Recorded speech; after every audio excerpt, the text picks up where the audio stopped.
Did you know you can transform and improve your creative photography with one simple mindset shift? This will instantly elevate your images, and it's what really separates a lot of great images from mere snapshots. What I'm talking about here is shooting with more intention. In this video, I will absolutely show you how you can improve your photography, and I'll also share some behind the scenes and shots I took on a recent trip and how using more intention helped me get what I was after. Now, way more often than I would like to admit, I'll just show up and take the picture that's sort of given to me. And this especially applies to film cameras because there's this voice in my head that tells me, if you shoot it on film, it will look cool. This may or may not be the best approach. In fact, it really isn't. So if I contrast that with having the intention to create a unique photo that stands out among all the other sort of blah images, it shifts my brain into the planning process. How do I make this happen? And that forces you to put some thought into the planning and preparation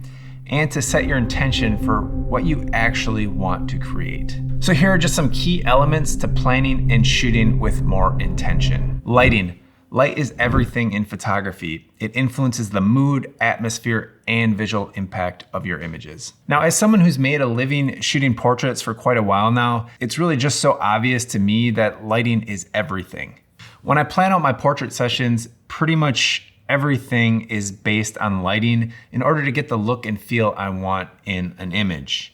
So if I want a softer, backlit, dreamy portrait, I'm not going to plan a shoot for high noon on a sunny day in an open field. It just doesn't make sense. Now, this seems so obvious, but in other areas of my photography, I've struggled forcing images in bad lighting and have had to make a conscious effort to use the same logic I do for my portraits in all images, whether I'm creating film, digital, whatever. The next thing to think about when you're shooting with intention would be purpose.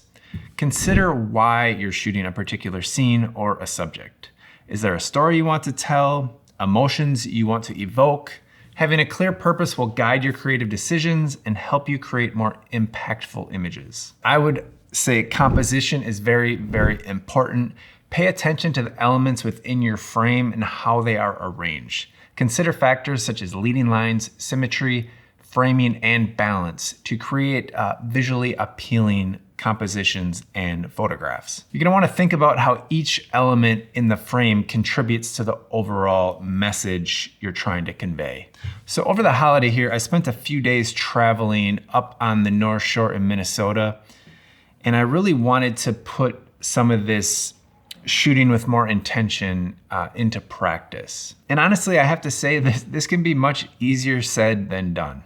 So today I'm heading up to the North Shore of Minnesota, going back up to Duluth, Grand Marais, and into Thunder Bay, and just trying to pack up the car to get going. It's always a challenge with multiple cameras, tons of film, and I even hopefully remember to pack underwear. Go on. What was that? Go on, jump. Get in there. You bum. Ready to go? Really? I didn't know you were videoing. Reed, you're supposed to be in the car.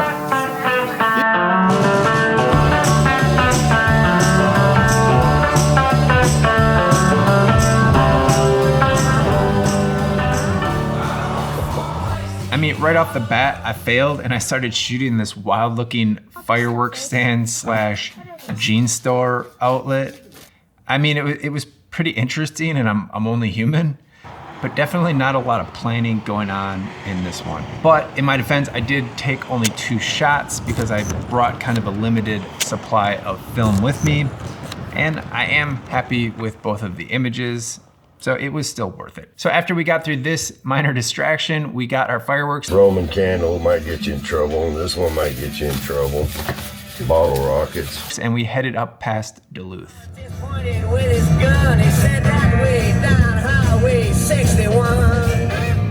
So when we stopped up at Gooseberry Falls, I knew it was going to be overcast and rainy. So I planned that mid-morning would work really great to get there. There'd be more light, but not a lot of harsh sun like hitting the water, making it the contrast unbearable for the film. So I'd been there plenty of times before, so I really did know how to plan and what I was trying to shoot when I got there. And this is important. I think sometimes we just need to go to a place and observe and look around and gauge when a good time would be there. And maybe even take pictures on our phone and write some notes down if it's something that's really interesting. That way we can plan a next trip back when the light might be more interesting. So you can almost always expect a little bit of rain and fog in Duluth, and today is definitely no exception. So I was coming down just to see kind of what it would actually look like. Surprisingly, there are a ton of people here on a Tuesday when it's just rain and fog. But I got a poncho, got my water socks, so I'm gonna try and get over to a little different spot. Like I said, I just wanna kind of see how it looks. Now I did put away the large format camera for this and decided the Hasselblad might be easier to deal with if it does start raining a little bit heavier. It's just been kind of misting all day, but there has been a cool fog. So we're gonna go check this out. Now I did figure because of the rain, there would be less people there. I was really wrong, but luckily I also wanted to isolate things, and the isolation piece helped because the place was so packed. Like I said, I have shot at these falls many times in the past. They are very beautiful and quite interesting, but I wanted to specifically isolate a few things. Waterfalls can be, in my opinion, very cliche, and it's become important to me to not only create something I can be proud of, but have it be very different from other photographs of those places at the same time. So one of the biggest things this involved was me planning on what shutter speeds I wanted to use for the falls. Now I wanted motion in the water, but I did not want it to be like super stringy and washed out. Now knowing what I wanted also helped dictate my lens choice. I used the 180 millimeter lens on my Hasselblad, which allowed me to isolate things better, and the film. I used FP4 as it would not only give me the shutter speed and f-stop I was after, but it provided a nice contrast on the kind of dull overcast day.